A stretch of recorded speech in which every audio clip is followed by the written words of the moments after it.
Hey, what's going on? We back. Yes Chef Podcast. Hey man, we got a look man, this chef right here is somebody I've known, man. What did we meet at? We met in 700, right? Yeah, that's what we met at. 700 Natural Food Store. Yeah, I do got my cheese sauce in there. Just letting y'all know. Yes Chef vegan cheese sauce is in 700. So we met at 700 Natural Food Store. This dude right here, man, we connected like immediately. You know what I'm saying? Like every time he would come in there, we would talk. He told me he was a chef. I had no idea. Said he was going to school to be a chef. You know what I'm saying? He finished. And man, this man has done a lot of goddamn work. I'll tell you that now. This man has done a lot of damn work, man. So I'd like to welcome to the show. Welcome to Yes Chef Podcast. My homeboy. He gonna go ahead and say everything that he had to say about this industry. Man, I'm telling you, y'all need to, you know what I'm saying, look, subscribe, like, share, all that good shit. Because this right here is gonna be very important. You know what I'm saying? For people to know that's in this industry, that's not in the industry. You need to know what's going on in the back of their kitchen and in the front of the damn kitchen. You know what I'm saying? It's the back of the house, the front of the house. You need to know which one, you know, you need to know what's going on in both before you go and eat at some of these damn restaurants. And a lot of them gonna be closing. So you ain't gonna have much to choose from. Yeah. But you gonna go to one you ain't never been to before? I don't know how it's gonna work out for you. Man, You know what I'm saying? So go ahead and introduce yourself, bro. Tell them what you know. They ain't gonna be the heat with you, man. So, I'm Chef Elafayette Stone. Born and raised Clinton, South Carolina, country boy. You know. SC, stand up. Yes, sir. Man, I've been in Georgia on and off for about 21 years. You know, military, bounced around for a while. Ended up retiring here again. You know, I chose to do the culinary after I retired out. You know, I've always cooked. It started with the grandmother. You know, a lot. It seems like it always started. It's either your mama or your grandma, your aunts. You know what I'm saying? It started there, man. It started there, and I think I had this little passion, I guess, and you never know what triggers you to have a passion when you're growing up. You just think they're just a way of life, and then when you manifest yourself into your full manhood or adulthood, let's say, that's when you kind of realize of who you are and what your calling is. Yeah, absolutely. So, exactly. But a lot of people don't know what they calling is. Oh, definitely. But we gonna get into that later on. Oh, definitely not. I'm gonna let you go ahead. Yeah, definitely not. But one of the chefs here in Atlanta. Atlanta's full of great talent, world-class cuisines right here in the southern city. Yeah, Atlanta got them, man. Yeah, I mean they know for, you know, the South kind of be like, oh well, you know, we got soul food, but man, if you go, I worked in New Orleans for chefs. Yeah.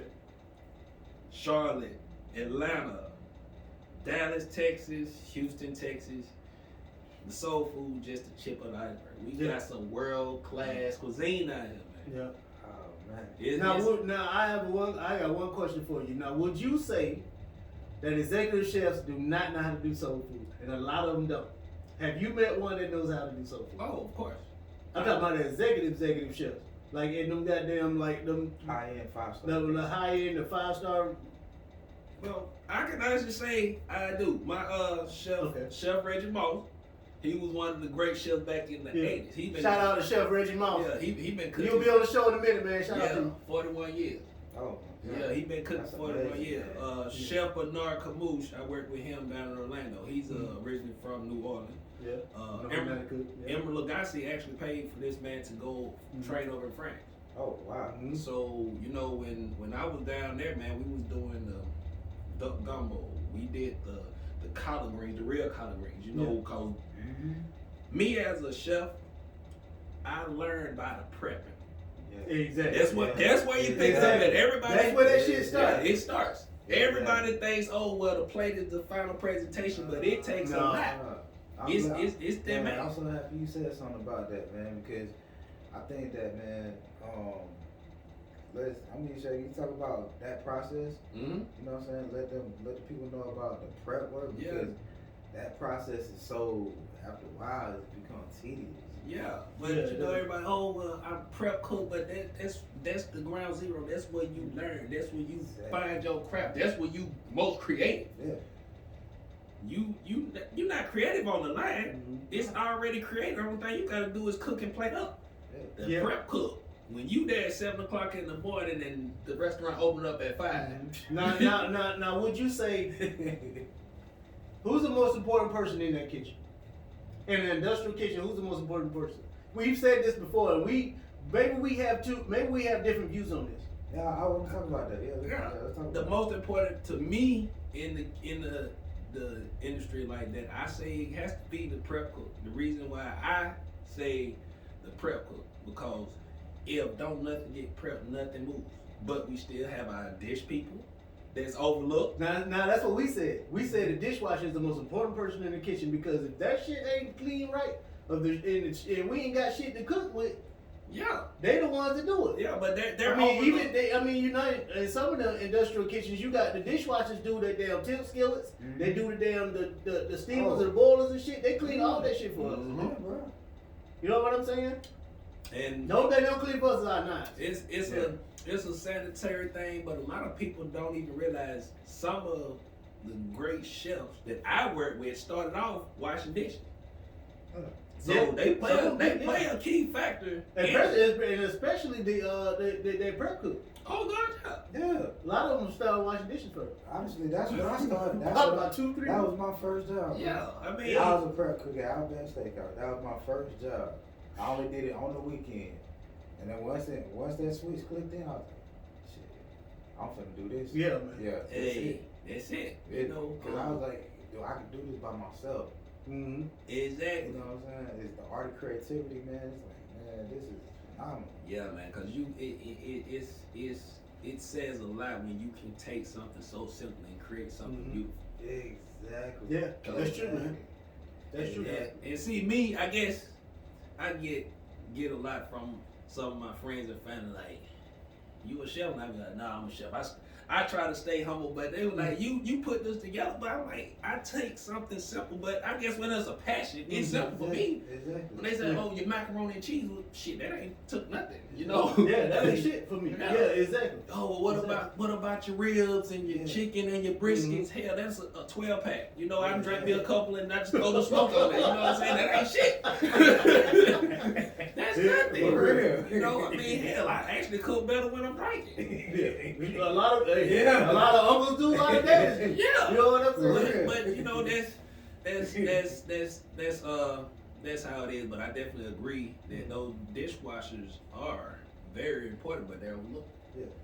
Actually, let me ask you this question. What's to you when you click that switch on, you go into that mode of cooking? What's the beauty of culinary that make you love it so much? Like that, I'm like, this for me right here is why I love it so much. Mm-hmm.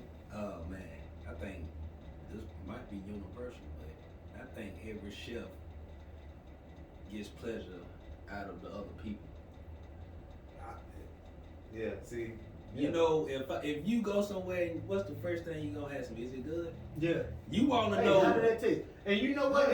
You're right, man. Because every time I go and I cater something for somebody, I always ask them, "Hey, how did that taste? Was it good?" You know what I'm saying? Mm-hmm. And that's the first thing that I cater. And if my shit good, I know they're gonna call me for this party, for this event, for a wedding, for, you know what I'm saying? That's money continuously. You see what I'm saying? Off one meal. Because you got to make that first one right. But bro, check this out. Yesterday, bro, I just literally made some breakfast yesterday. I just made some pancakes. Yeah. And I was just like, I made it for everybody at the house or whatever. And they just was like, hey, this is good. But bro, only thing I did was I did what I do best. I'm like, it's just pancakes. Hey. Sometimes that shit be different when you ain't got to cook it though, man. Yeah, but you know what I'm saying? When you ain't got to cook it, like, damn, this shit good. Yeah, because I'm being honest with you, I don't eat my own cooking. I got to the point where I like everybody else versus me. Yeah. Hell, I know what I done put in my spices, sauces. I know what I done put in there. Yeah. I want to know what you put in there. I want my mind to get raced like, damn, Chef Dale, what the hell was that you put together? I know what I done cooked. Yeah. I don't get no excitement out of it no more. Not for me. I mean, I like the wilds of the clients and people, but shit, I don't eat my own cooking. Mm-hmm. And I know a lot of chefs don't. Yeah. You know what I'm saying? But like it's hard for me to eat. It's hard for me to eat my food when, like, yesterday was Christmas. Mm-hmm. Happy holidays to everybody. Happy Kwanzaa to everybody. Today's the first day of Kwanzaa. Happy Kwanzaa to everybody. Yeah. Yesterday, bro, I had 5 different meals to make. You know what I'm saying, for families. Then my own family. You know what I'm saying. So, bro, I'm cooking. Like, I done cooked all these meals, and it was time for me to eat. Mm-hmm. Okay. And I couldn't eat. But bro, I could eat, but I couldn't really finish my food, man. Because I had to make all the food. I delivered the damn food. Like, I didn't want to, bro. I was tired. Like, I didn't want to eat shit. But bro, let's talk about that part of culinary too, because think about it, when we cook, Being tired as hell. yeah, that too. And it's like we cook like so much, right? Yeah. And then we look at it from like, dang, I ain't hungry.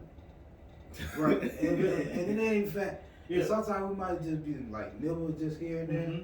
But then you be like, damn, I gotta clean all this. I'm thinking about my mindset. Yeah, cause now I gotta clean all this up Yeah, after. So yeah. now it's like I don't even want to eat. Oh yeah. And it be like, it's like you don't cook all this food. Now your palate, it's not in the mood for all the food that you don't cook. No, Because the thing about it in your mindset is, I done this in my head over and over again. So now it's like, why I want to keep eating it if I done cooked it already. Yeah. I already know what the flavor profile is because I done taste everything as I did it. Yeah. So it's like, let me just. I'd rather eat a peanut butter jelly sandwich or a salad. Hey. You know what? Yeah, you know what, you right, man. Go ahead, brother. No, I was finna elaborate on that because, you know, with us being chefs, everybody thinks that we have these 5-course meals every day at home. Yeah, No. exactly. Not You as be bigger than motherfucker. You done cooked a doggone filet mignon, You be bigger beef than Wellingtons. hell, you be bigger than damn chill. Yeah, Yeah, and he said he'd rather settle for a peanut butter and jelly sandwich. and be all right. Yeah. You see what I'm saying? And people didn't realize me when I was by myself. Mm-hmm. I was on a damn smoothie diet. See? Damn. Yeah, I would eat smoothie in the morning, smoothie in the afternoon. I would probably have like something light, soup, some stuff like that. But I didn't come cook no meal. Shit, had you right. It wasn't nobody Had but you me and right. the dog at home. Right. Yeah. Right. Yeah, man. So I could do it for everybody else, but I didn't want to do it for me. Exactly. See, I think then when you saying all of that, you know what I'm saying, being in this industry as long as we have, it's like if you don't need to eat every meal, now you'll truly know that it's more of a mental thing. Mm-hmm. You see what I'm saying? I see. Yeah. Now when you see all these motherfuckers that's big as fuck, you know what I'm saying, and you watch a goddamn 600-pound life and shit like that, like bitch, like why you big like that? You big like that because you lazy as fuck.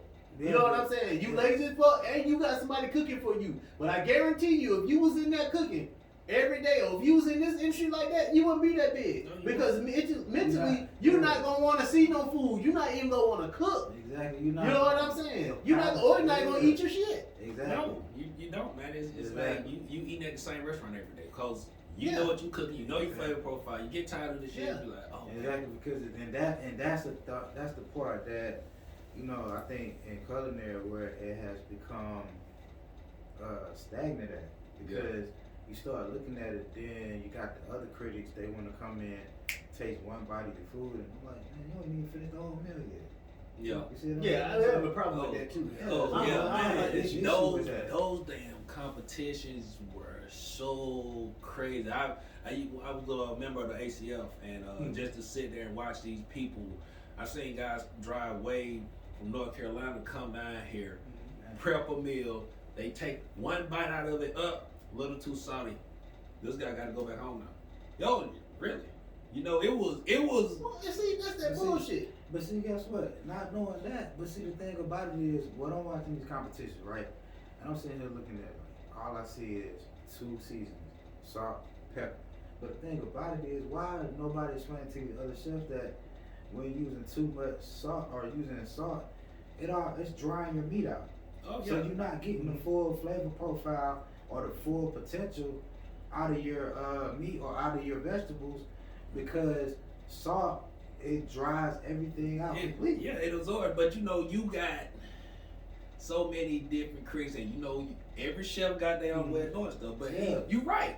So some people, they leave their rubs on their meat overnight. It's absorbing. Yeah, exactly. And now you gotta damn overcompensate because it doesn't absorb. Now you gotta baste your meat, do this, do that. And they, like you said, they not telling them all of this. Exactly. I started, and I'm gonna tell you why I'm saying all of this, because I study my craft every single day. So what I look for is, I started looking at it as, okay, before it leaves the factory, get on the truck, it already got that salt That on solution. it, that solution on it to preserve it. Mm-hmm. So I started looking at it, that's already salt, ice salt, or whatever they're using for it. Yeah. I'm like, so why would I put more salt on it to dry it out, even more than not to get the full flavor profile out? So I started looking at it as, okay, what I'm gonna do is I'm gonna clean it, wash it, dry it out. Yes. Then I'm gonna cut it with an acid. Then it's gonna have, with the acid with the salt content, it's gonna cut that in half. But nobody's explaining that to these other chefs that's in school. Of course They're not talking about the real profile of it, even with chicken, salmon, beef. No matter what protein or vegetables you may use, you want to get the max full potential out of it. Mm-hmm. So that's why I'm starting looking, and what I'm really paying attention to is that they're using sauces as the base to give their meat or whatever their vegetables that profile that they're looking for. So I'm like, okay, now I see what's really going on. Then they say, oh, it's too salty. Okay, so yeah, they don't put all the seasoning inside of the sauce, but guess what? Them, whatever else is not flavored. And I'm watching constantly. So I see what's going on. Oh yeah, I see it. So I got this question for you, man. I never asked you this question before. So when you have a slab of ribs, right? Because I know you good at barbecue. Hey, this man right here is just shit at barbecue. Hey man, so you got a slab of ribs. You put mustard on them. I've seen that. Oh yeah. They rub with mustard, and sometimes I do it. It should be good, motherfucker. But I put mustard on there, then I put a dry rub on the top. This is some different shit that I need. Oh, I've seen. But people. what does that mustard do to your ribs? Well, Now I seen it do it on beef ribs. I seen it do it on pork ribs. Yeah, I seen well, both. see, a lot of people use mustard as a binder, but you got to take in consideration, like you said, it's kind of like you adding more solution to it because the mustard got Vinegar in it. Yeah. It got So it possibly can make it tender. I mean, Mustard got vinegar in it. A high profile of vinegar. yeah. I know. So now you got to try to balance out with your Yeah. your profile, what flavor you trying to hit. Okay. Me, I rub my ribs down with a light coat of canola oil, olive oil, Yeah. and then I put the rub on there. But you know what else? Okay. Yeah. I figured something else out too. Cause that mustard will work too. But I'm gonna tell you, I figured it out. I'm glad y'all said something about the mustard. So I think the next time when I do something, what I'm gonna do is I'm gonna cut that content and I'm gonna rub the lemon juice in it overnight. I'm gonna just let it sit in there overnight. Then when I come back, I'm gonna then do the mustard, then add the seasoning in it, and then I'm gonna see what flavor profile comes from that because it's been marinated overnight. So now with that, it's like, let's see what happened next because and then being that I can inject it before it goes on. I just want to see how maximized will it get because if it's like man about to fall off. Yeah. But a competition, you can't have like meat that fall off the bone like that. Nah, cause those competitions they want a tug, but they don't want too much of it. Cause I'm looking like, what are they actually looking for when they in competition? Cause I watch Pitmasters like 20. Well, this man got a lot. And see, Let him go ahead and put some more of that background out, cause man, he done did some shit now. Yeah, He done did some shit. know all that. well, we gotta look at different regions and see what they look. Because we got Carolina, we got the Kansas City, Right. we got the Texas, you Right. even got the California. Yeah. And Alabama got down. Yeah. That's where they come up with the white sauce, and that's a simple, but it's a good sauce. Yeah. But different regions look for different things. Okay. But with the meat, they don't want it falling off the bone. But they want a nice little tug, but they want it kind of be like a pop. Pop. Okay. That's what they're looking for with the competitions. Yo, keep talking, we'll get a couple. And the flavor profile wise. Okay. Again, Texas barbecue, salt and pepper based, you know, and Yeah, and I noticed that. I've been watching that a lot. that shit is so good. And I had the opportunity to go down to Blacks down there in Texas. It's in between San Antonio and Yeah. even some of the Central Texas, even in Dallas, they got different ones. You know, Yeah. the salt and pepper, the old school, throw it out there on the doggone pile of woods, and they cook. Gotcha. You know, they do got some good rubs down there called I want to say Head Country. Now is that because they would like with the salt and pepper with that when they smoke it? Is that because that holds that flavor from the smoke? With that, They just keep it simple because they want to keep the integrity of the beef. Oh, Because okay. they looking at it as if you putting all this on there, you're over seasoning it, and now you can't taste the actual flavor of the beef because they actually have some great cattle down there. Oh, I had the privilege to work at a butcher shop down there in Bartonville. Chef Scott and Chef Walter, they showed me a lot of stuff, and it was cool. It was real cool, but just to keep the integrity, and we were dealing with high grade beef. Oh, Like, yeah. Remember I was telling you $400 steaks, Yeah. easy. The guy, I'm like, dang, I'm literally sitting over here cooking a $400 steak, and this guy was coming back on a regular, you know, but this was at high rate. Good. But it was great. It was melting your mouth. You could basically take your finger and it'll melt. What? Because it's been aged. And it was cool. They showed me the You ate that aged steak, it'll do that though. man. I'm So, telling you. with the aged steak, is it because only reason why I want to get to like talk about that. So would that be different from like how they say like a New York strip?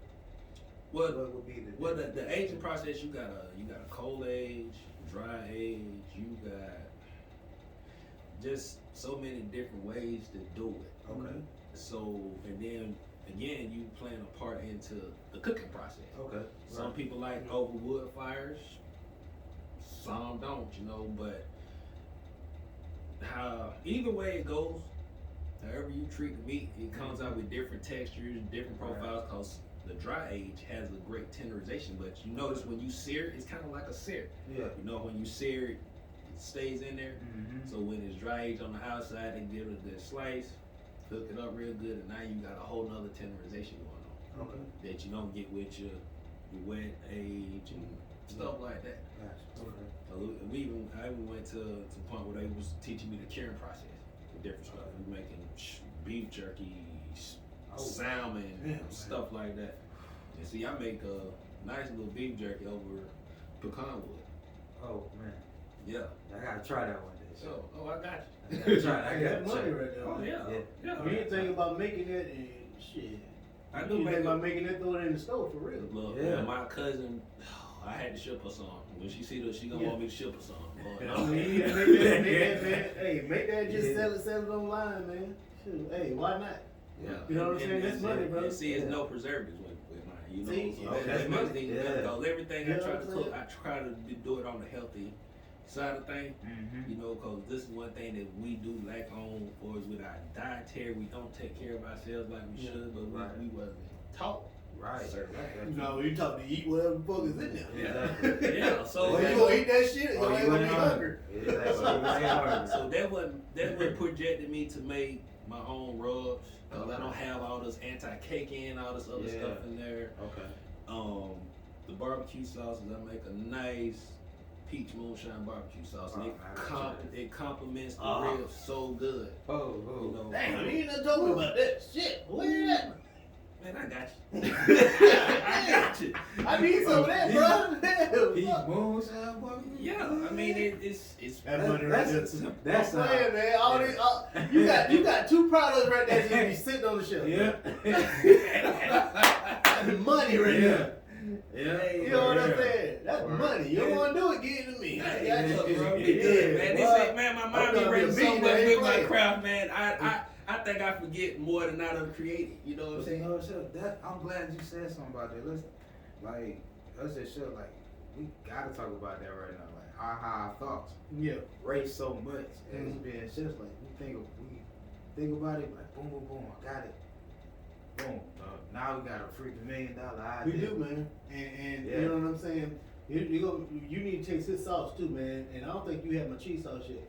But I'm gonna give you something before you leave. I got you, Chef. I'm gonna go pick some up, and I'm gonna make some, and I'm gonna get it to you. Gotcha. And matter of fact, you speak of the sauce. I went over there the other day to check to make sure they had put the bottles out. Oh yeah, I went. Yeah, they did. I went over there that day. They got it in 2 spots. Yeah. It's over there by the vegan cheese, and it's over there by. Hey, 7 Under Natural Food Store. Yes, that's my go-to. Yeah, look over there. If y'all in Atlanta, 7 Under Natural Food Store out in Midtown, over in Little 5 Points. Mm-hmm. Yes, Chef vegan cheese sauce. Look, go in the produce section or go over there where all the other vegan cheeses are. I'm in both sections. I don't know why, but I'm fine with it. Yeah, but anyway, whatever. Sell it. Let's go. Hey man, I was proud when you told me that you had that sauce going. I was proud of you, man. Yeah. Because it's been a journey for you from the day that we met up until this point and beyond. Yeah. You know, and I'm like, damn, now he doing it. And I'm proud. I'm glad. Yeah, thank you, brother. I appreciate it. You know what I told the motherfuckers when I quit? I told the motherfuckers, yeah, I'll be back. You did. But next time I'm coming, I'm gonna come as a vendor. And I told their ass that when I left. Yeah. You know what I'm saying? I told that shit when I left. When I walked the fuck off, I said it. I made sure I said it loud enough so they could hear me. Yeah. And see, there you And go. look what happened. You spoke it into existence. Exactly. You see what I'm saying? There you go, bro. You know what I'm saying? Sometimes you it's okay to work for somebody, man. If you really need a job, if you don't have an entrepreneur mind frame. You see what I'm saying? Yeah. But if you're an entrepreneur and God had gave you a gift, man, you need to get there and use your gift, man. It's okay to work for somebody to get the way you need to be at. You know what I'm saying? Or to make the money to goddamn become an entrepreneur. Yeah, don't make it a doggone permanent decision. Don't make it on no. One thing I will say about this industry, I've noticed a lot of the big names have made money off of the lower talent. Yes. So that's why I say I'm glad you said don't that. sit there and dang, I'm gonna work over here at Longhorn in 5 more years. I might be management. No, bro. Longhorn making money off of your talent. You in there cooking them steaks. Yeah. You in there putting Yeah, sauce they already got together. But then guess what? And then a lot of things we don't talk about is the business side. You know what I'm saying? How us as chefs, how we working for the other chefs, that's a tax write-off. Oh yeah, but That's a they tax write-off. wouldn't tell us that. No. That's too much like right. No, But they're not gonna tell us that shit because we working for them and our mind is focused on doing our job. Because you don't want to get fucking fired. Hey, Exactly. You know what I'm saying? I'm gonna give you $1 raise. You been good for a whole year. $1. $1. Come on, Yeah. let's talk about it. Nigga, that 4 quarter. Let's talk about Yeah, 4 quarters, but Four now, quarters. you a family man. You got your insurance that gotta come out. Yeah. Yes, and you giving me $1, but you just made $50,000-$60,000 off one person. One Let's person. talk about it. My man. talent. Let's My talk talent. about it. Yeah. Especially if you working 7-8 days a week. Thank you. sometimes. You got that, but see, let's talk about that too, because like you just said, working 7-8 days a week. But the thing about it is, how can your mind can't concentrate on what your gift is. When your mind is focused, because I'm in a routine. Yeah. I gotta either get up at night, or I gotta get up in the midday, Yep. whichever shift you work. Yep. My mindset focus on that, Yeah. because I gotta make sure this food or prep, you know what I'm saying, is done for the next day. Yep. So my mind, your mind conditioned for one thing. It ain't thinking about the Yeah, not to better yourself, but you know, Yeah. I think that comes back to I think some of us were brainwashed from growing up. The harder you work, the better you are. But you're saying the harder I work for myself. You don't say that. You just say, hey, go get a good job out here. I want to work for myself. I got to sit there and work for this person and ask them, can I take this Saturday off? No, when I can work for myself. Cut out overhead, cut out the BS. Thank you. And That's we do all it. cutting out the middleman. That's all And we the thing do. about it, Yeah. and it's like, how can I look at it now? It's like, I love learning from any chef that I can learn from, right? But I think as a chef that we gotta understand more that we are our own worst critic when it comes to cooking. Yeah. Because can't nobody be harder on us. Yeah. We can be No, yeah, that's true. Yeah, well, I mean, I be hard on myself. Heck yeah. oh yeah, definitely. Cause it's a perfectionist thing that's in us because we still want that love to come from the person we're cooking from. Yep. If we gotta damn make a sandwich, we want that damn sandwich to be the best. I want shredded lettuce. I'm gonna put oil, salt, and pepper on here. If I'm making something, I gotta have all that. Fresh romaine Yeah. tomatoes Oh, on some here. cheese on my shit. Yes. All that. Oh, Yeah. we're not doing just white bread there. We're gonna do some damn sourdough, Yeah. and it's gonna be toasted. You know, yeah. it's gonna be a damn sandwich. Exactly. Yeah. Trust me. It's gonna real sour. Hey, you know what? And that's me all day. If I go to Publix, I love Publix subs. Yeah, I'm telling same. you now, that's the best goddamn sub That- I've ever had, Hey, that and that's the jerk only turkey sub sub. that I Ooh. want you That to. jerk turkey Boy. sauce. Boy, I'm gonna tell you something. Look, man, when I go to Publix, I tell them, look, they're like, what you want on it? Everything. Yeah. Put everything on there. For one, I'm paying for shit. Oh, You know what I'm saying? yeah. I don't just want want meat and cheese and some bread. Fuck that. Put all that shit on there. I want all of it. Hey, hold the jalapeno. I don't want too many of them. You know what I'm saying? I But got look, that. I need the spinach, the tomatoes. Yeah, Hey, yo, I need all The that. Chipotle mayo they got back Yes. there. Yeah. Hey, shout out to Publix. All day, man. Publix grocery store Yeah. here in Atlanta, man. Y'all got the best subs. Y'all got the best chicken to me. Yeah. You know what I'm saying? They Oh, yeah. chicken Bomb. fire. A1. Hey, they Yes. subs fire. Oh, but guess what? They got a pressure smoker back there. Yeah, I know. Yeah. I know. And that's the same thing. Yes, bro. Yeah. Yes. And that's the same thing Chick-fil-A use. Yeah, that chicken You know, tastes so goddamn pressure, good. them pressure. Man, come on. They Yeah. put that shit on there. They got a big ass pressure cooker. Oh, the pressure They turn that bitch. Yeah. Yeah, that keeps the You chicken cook. juicy. Yeah. Chicken be fire, what? Yes. Hey, Yeah. Church's Popeyes, motherfucking who else? Church's Popeyes. Who else goddamn got chicken? Bojangles. Winners. Bojangles. Yeah, This yeah, y'all need to get yeah. some motherfucking pressure cookers, man.